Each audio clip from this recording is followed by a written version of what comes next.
Hello dear subscribers, they'll tell you how you can fix this error. So you can see it error, this page could not be loaded if you have cookies disabled in your browser or you're using browsing in private mode. Please try enabling cooking or turning off private mode and then retrying your action. So why you see this error and how you can also fix it. So also you need to know that you first thing you need to check your internet connection. So if you use Wi-Fi, just try to turn it off and turn on again. Also you can try to restore your Wi-Fi router. And if you use cellular data or mobile data, just try to turn it off and turn on again.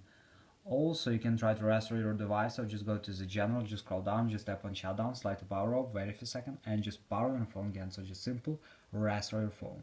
Also you need to check updates for your Instagram application, so just go to App Store, just go to search tab, in search tab just write Instagram, and if you see here not open but update, it means that you have available updates for your Instagram application. So just tap on update and wait until it will successfully install the latest updates for your Instagram.